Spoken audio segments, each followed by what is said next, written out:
Buenos días, mi grupo está conformado por Natalia Díaz, Daniela Trujillo y quien les habla, Paula Santander. Nosotras les vamos a hablar sobre Perú y si pudo o no mitigar los efectos de las crisis. Al inicio de los años 90, Perú implementa reformas para fortalecer la situación fiscal, eh, igual que muchos países en Latinoamérica. Entonces, esto causó la liberación en el mercado y, y apertura con los mercados externos. Entonces, esto trae una consecuencia y es que al haber una crisis en algún mercado externo, Perú se va a ver fuertemente implicada eh, por la situación económica del país y por la economía, por el momento que esté atravesando la economía. Lo que queremos hacer con este video es analizar si Perú pudo o no pudo con las crisis, cuánto le costó, cuánto tiempo le costó y si mejoró o empeoró su tiempo de respuesta a través de los años. Perú se caracteriza por sus altos niveles de informalidad, por su inestable institucionalidad y por su reforma laboral ineficiente. Entonces, como primer punto, voy a hablar sobre la crisis asiática y la crisis rusa. Primero, la crisis asiática no tuvo tanto impacto, o sea, lo que más se vio afectado fueron las exportaciones, ya que fueron en picada hasta el año siguiente. O sea, eso comenzó en 1997 y las exportaciones se vieron muy afectadas hasta el 98. Cuando Rusia anunció unas medidas en 1998 fue cuando explotó todo lo de la crisis rusa y las medidas fueron las siguientes. Abandonó el sistema de bandas cambiarias y su moneda se devaluó más del 50%. Anunció la moratoria de los pagos de la deuda pública denominada en rublos, que es la moneda de ellos, y anunció una suspensión por 90 días de los pagos externos del sistema bancario. Esto causó que la percepción de los mercados emergentes, como lo era en ese momento Perú, fuera negativa. Entonces la línea de financiamiento cayó y esto causó que las líneas de crédito externo de los bancos se fueran. Durante un tiempo las grandes empresas no obtuvieron financiamiento de ningún lado y los bancos tuvieron que pagar sus cuentas con su crédito exterior. Entonces esto lo que hizo fue romper una línea de pago que tenía ya establecida Perú. Después de eso quedó en evidencia la alta dependencia que tienen los bancos de Perú con el sistema de créditos externos. También en 1998 hubo una gran caída del PIB debido a tres cosas. La primera, el fuerte fenómeno del niño que hubo ese año, lo que causó una baja en el sector agrícola y en el sector pesquero. También fue porque aumentó el tipo de cambio y por la disminución de los niveles de crédito. Perú ya tenía un déficit alto en la cuenta corriente desde antes de la crisis rusa. Entonces lo que hicieron fue poner políticas fiscales y monetarias restrictivas que se mantuvieron hasta 1999. Entonces, la respuesta de la política fiscal empezó cuando Víctor Doyway fue nombrado ministro de Economía. Entonces, lo que él promueve es estimular las exportaciones con una política menos restrictiva y con un incremento del tipo de cambio. Pero entonces, dados los niveles altos de dolarización, lo que ocurrió fue que las tasas de interés a corto plazo subieron en gran cantidad. Después de eso, se implementó una política fiscal anticíclica, pero los gastos corrientes del gobierno eran demasiado altos y sumado con los pocos ingresos tributarios, lo que se generó fue un déficit fiscal demasiado alto. Eso por el lado fiscal. Y en cuanto a las respuestas de política monetaria, la política monetaria buscó evitar el incremento del tipo de cambio mediante el Banco Central de Reserva del Perú, que vendió 82,6 millones de dólares en septiembre de 1998. También se limitó el crecimiento de la liquidez, pero aún así las tasas de interés subieron en un gran porcentaje, incluso en septiembre de ese año superó el 60%. Para enfrentar la salida de capitales extranjeros, el Banco Central entregó redescuentos, pero en dólares. Pero los bancos los tomaron como una ayuda temporal y aún así no continuaron restringiendo los créditos. Y después de eso, el Banco Central anunció una reducción del encaje de 1,5 puntos, pero eso no funcionó. Entonces, 2 meses después, anunciaron otros dos bajos niveles del encaje, cada una de 1,5 puntos porcentuales. Y eso lo que hizo fue que se liberaran 420 millones de dólares, pero como hubo tardanza en el incremento, en la disminución de los puntos y también en la publicidad de estos anuncios, de estos anuncios, entonces se limitaron los beneficios que trajeron esas disminuciones de los puntos porcentuales en el encaje. Bueno, la situación económica. A inicios de los años 90, el Estado peruano emprendió una serie de reformas enfocadas a mejorar el nivel de bienestar social y económico de la población. Este consistía en combatir los altos niveles de pobreza, la falta de acceso a servicios básicos y los paupérrimos niveles de ingresos como consecuencia del mal manejo gubernamental experimentado en años previos. El gasto social per cápita pasó de $12 a $145 de 1990 a 1995. Respecto de los indicadores sociales, la cual incidió en la pobreza y este pasó de 57,1% en 1990 a 50,7% en 1997. La crisis afectó el ingreso tributario del gobierno, lo que ocasionó la contracción de la política del gasto social aplicada en años previos. Entre 1997 y el año 2000, el gasto social en programas de lucha contra la pobreza extrema sufrió un recorte de $200 millones, una reducción generalizada del empleo en empresas privadas formales de 10 y más trabajadores. De septiembre de 1998 a septiembre de 1999, el empleo formal en Perú cayó en un 7,4% en el sector comercial. Esto fue lo que redujo a un 9,9% y en la industria se presentó como una política extractiva, del cual pasó del 8,4% en 1998 a 9,9% en 1999. El número de empleos y subempleos se incrementó en aproximadamente 43.000 y 75.000 respectivamente. Las remuneraciones de los obreros se redujeron en 1,3% en términos reales.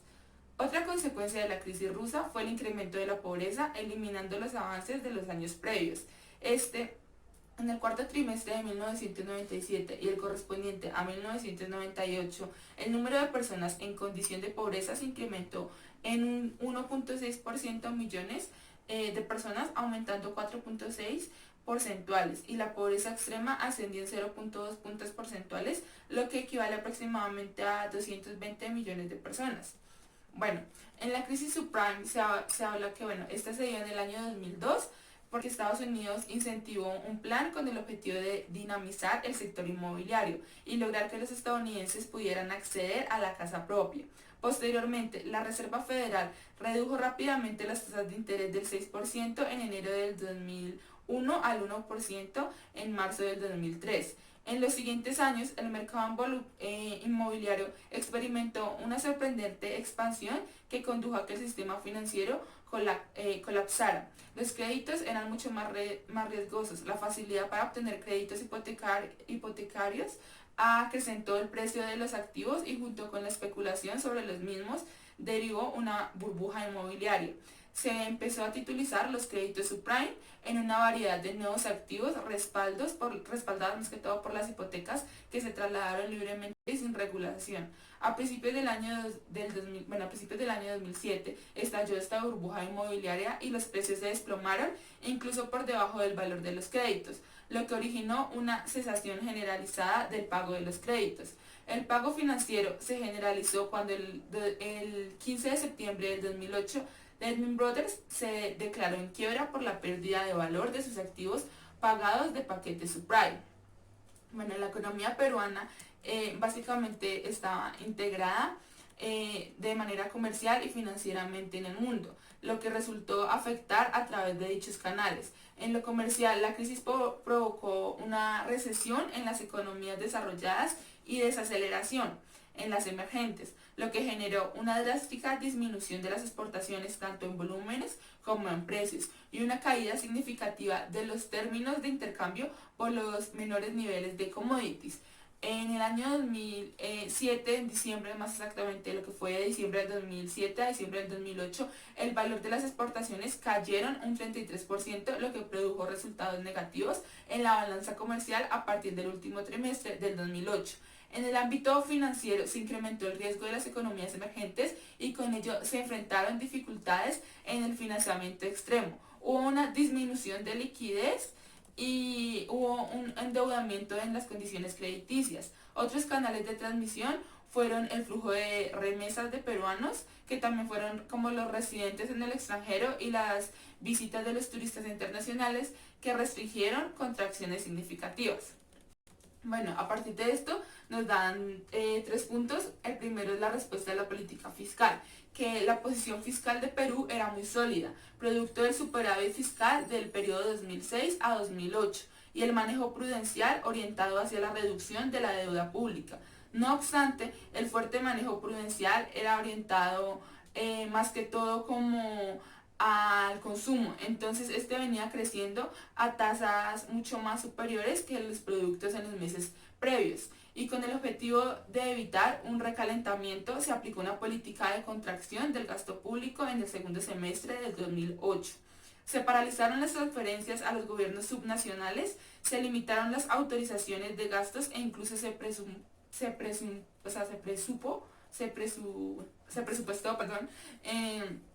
en el año 2009, una restricción en la política fiscal. La caída del gasto y la inversión pública reflejaron las resistencias por parte del gobierno. Luego de esta política fiscal restrictiva, el 19 de enero del 2009, Luis Carranza asumió como nuevo ministro de Economía e impulsó la expansión del gasto público en el marco del plan estipulado económico. El PEP se concentró en medidas específicas para prevenir la desaceleración o contracción. Esto más que todo se basó principalmente en el funcionamiento de proyectos de inversión pública. Dicho paquete consistió en la asignación de 12.561 millones de soles y se compuso de 3 elementos principales. El primero fue la habilitación de obras de infraestructura con un 68%. El segundo fue el impulso de la actividad económica con un 16% y culminó con la promoción de la protección social con el 10%. Se incrementaron programas de capacitación y reubicación de mano de obra. Se rebajó en un 10% el precio de los combustibles y se incrementó la devolución de impuestos a las exportaciones no tradicionales. Esto constituyó un fondo de garantías parciales por 300 millones de soles para mantener el flujo crediticio y otorgarles créditos a las pequeñas y medianas empresas. Finalmente, el impulso más que todo fiscal y la baja reducción tributaria fue un producto del enfriamiento de la actividad económica y la caída en el precio de los commodities. Produjo que se pasara de un superávit fiscal de un 2.5% del PIB en el 2008 a un déficit del 1.4% para el año 2009, el que fue respaldado por la capacidad de emisión de deuda a bajo costo mediante bonos soberanos. Bueno, el segundo punto fue la respuesta de la política monetaria, puesto que se presentaban dos etapas. Por el pánico financiero generábamos que toda la quiebra de Lehman Brothers.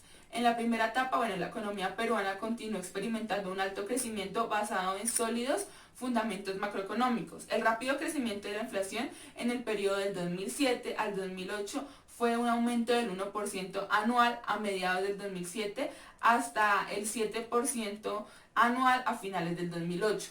Motivo para más que todo la implementación de políticas monetarias restrictivas, puesto que la tasa de interés de referencia se incrementó del 5% en septiembre del 2007 al 6.5% en septiembre del 2008. El Banco Central llegó a comprar cerca de 10.778 millones de dólares en dicho periodo para evitar la volatilidad en el tipo de cambio por los efectos, pues más que todo de la hoja del balance. Luego de la quiebra de Lehman Brothers se adoptaron una serie de medidas para mitigar las restricciones de liquidez del sistema financiero y prevenir fluctuaciones bruscas en el tipo de cambio. Se priorizó, bueno, más que todo como la inyección de liquidez para preservar la eficiencia de la política monetaria. Entonces esto quiere decir que los mercados en liquidez no reflejaban los valores fundamentales y pueden contagiar a otros mercados. De esta manera, en septiembre de 2008 a marzo del 2009 se produjo rápidamente los encajes en soles y en dólares. A los niveles más que todo de la precrisis se implementaron instrumentos no convencionales para inyectar la liquidez al equivalente del 9.6% del PIB. Con las expectativas de inflación ancladas, el Banco Central inició una reducción de las tasas de referencia de 525 puntos básicos al pasar del 6.5% en febrero del 2009 a un 1.25% en agosto de ese mismo año. Asimismo, la gran acumulación de reservas internacionales netas en los años previos permitió al Banco Central vender dólares en el mercado spot por 6.659 millones de esta moneda para aliviar las presiones depreciarias sobre el sol y evitar así un efecto de hoja en el balance.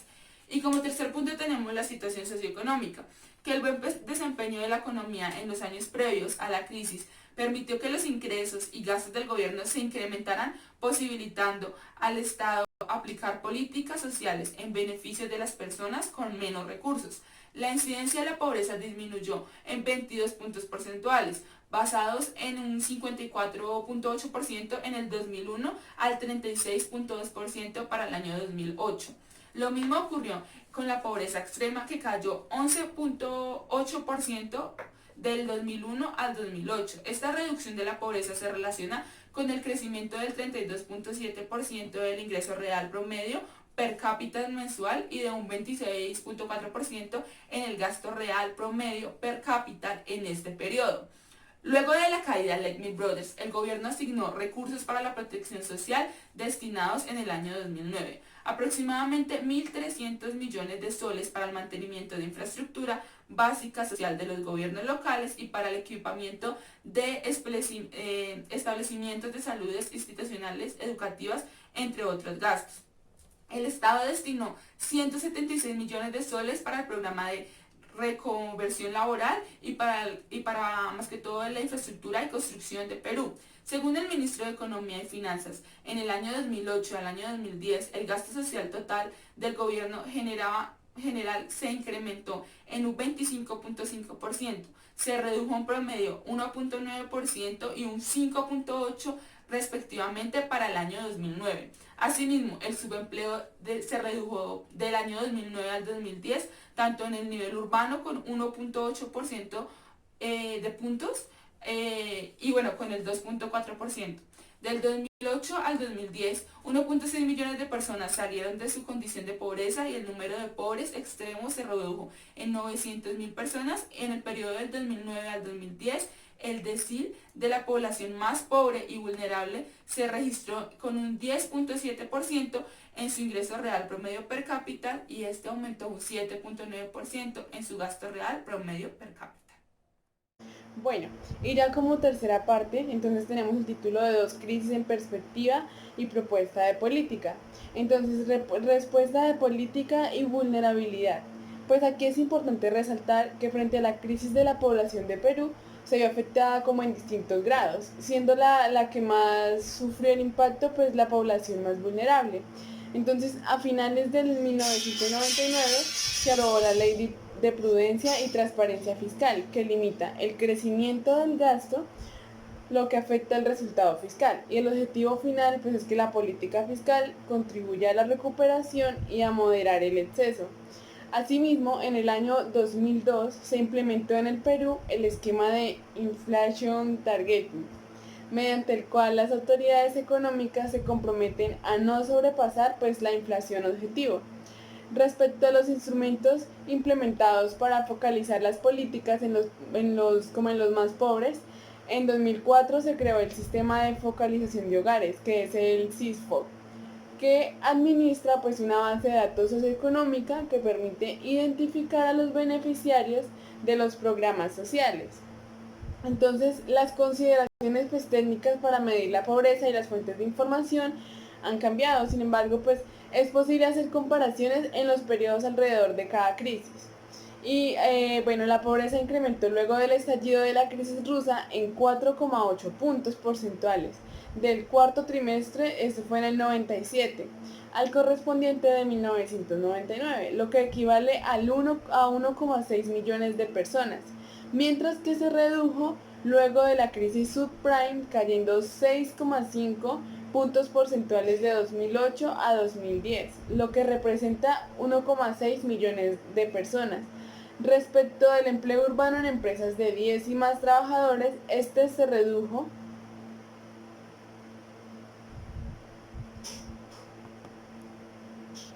luego de ambas crisis en algunos sectores.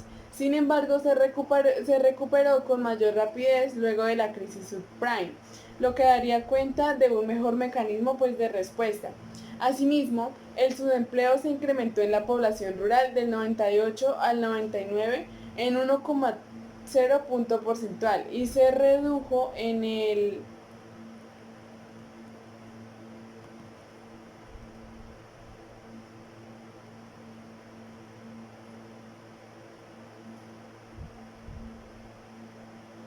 área urbana en 0,7 punto porcentual. De este modo, la población rural fue la más afectada por el impacto de la crisis en el mercado laboral. Estos resultados contrastan con lo ocurrido en el periodo 2009-2010, donde el subempleo se redujo tanto para la población rural como para la urbana, en 2,4 y 1,8 puntos porcentuales pues, respectivamente. Y de este modo, las respuestas de política frente a la crisis subprime habrían sido más efectivas para proteger a la población más vulnerable, aunque no es posible atribuir que este haya sido el único factor para el mejor resultado de las variables socioeconómicas. Propuesta de política, entonces las características pues, de la economía peruana lastimosamente son altos niveles de informalidad, precaria institucionalidad y un sistema laboral rígido e ineficiente, entre otras. Entonces, que determinan la vulnerabilidad social que las crisis pueden como agravar. Entonces, se formularon como varias propuestas. Son 4, entonces reforma laboral, institucionalidad, riesgos fiscales y desarrollo de mercado de capitales para que en un futuro no se cometan como los mismos errores. Entonces de la reforma laboral se debe tener en cuenta que en los últimos 25 años se hicieron como numerosas reformas orientadas al libre mercado que permitieron episodios de crecimiento pero muy prolongados. La reforma laboral pues representa uno de los principales retos de la economía peruana, ya que el actual sistema laboral se caracteriza por ser rígido en las prácticas pues, de despidos de trabajadores y sus altos niveles de informalidad y los niveles críticos de productividad por trabajador. Entonces, algo muy importante que nos dice Loaiza, eso fue en el 2008, es que causas del elevado nivel de informalidad en el Perú es la provisión de servicios públicos, o sea, deficientes, porque los agentes económicos encuentran más costos que beneficios al decidir ser formales. Otra herramienta para combatir la informalidad pues es la fiscalización al incrementar costos de la informalidad para que haya como un incentivo para la formalidad. Entonces, si bien los requerimientos sobre las planillas electrónicas pues permitieron una mayor identificación de las empresas y sus trabajadores, y la medida no asegura el cumplimiento de las condiciones laborales adecuadas. La Superintendencia Nacional de Fiscalización Laboral, que es la entidad encargada de garantizar el cumplimiento pues, de las normativas, arrojó resultados limitados debido a sus problemas de gestión. Entonces, actualmente cuenta con 401 inspectores laborales para supervisar a más de 200.000 empresas inscritas, o sea, es muy pequeño con el número de empresas que tienen que revisar. Entonces se tiene que fortalecer económica e institucionalmente la SUNAFI para incrementar pues el número de empresas que fiscaliza formales e informales. Y por último de este tema entonces la productividad depende en gran medida del capital humano desarrollado, por lo que es necesario en Perú impulsar su acumulación mediante programas de capacitación ya sea técnica a cargo de instituciones acreditadas. Sigue la institucionalidad.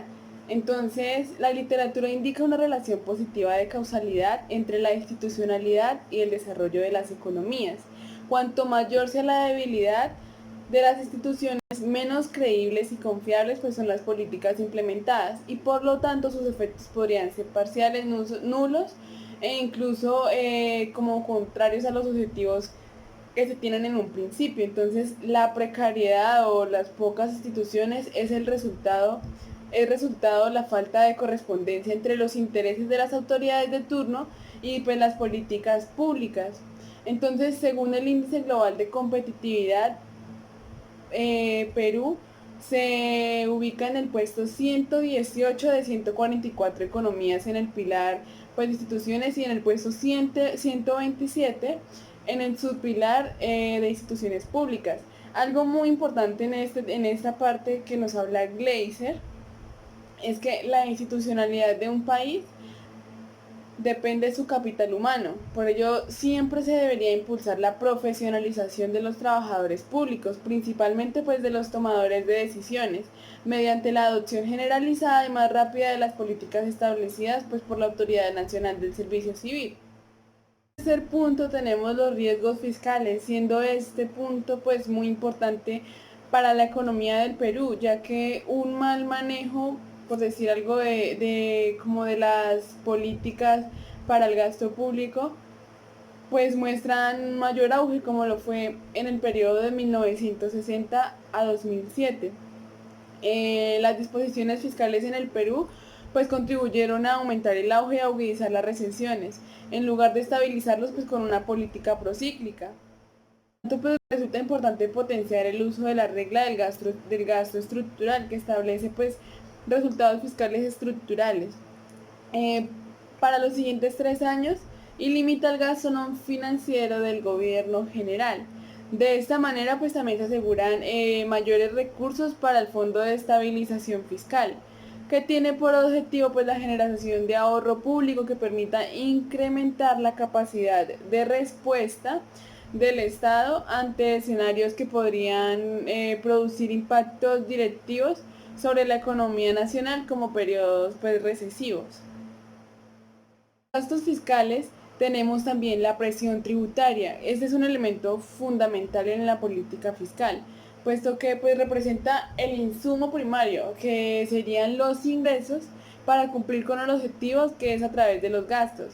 Entonces, por ejemplo, en el año 2014 la presión tributaria en el país pues alcanzó el 16,5% del PIB, lo que ubica por debajo del promedio de América Latina y pues resulta menos que la mitad en comparación con los países de la OCDE.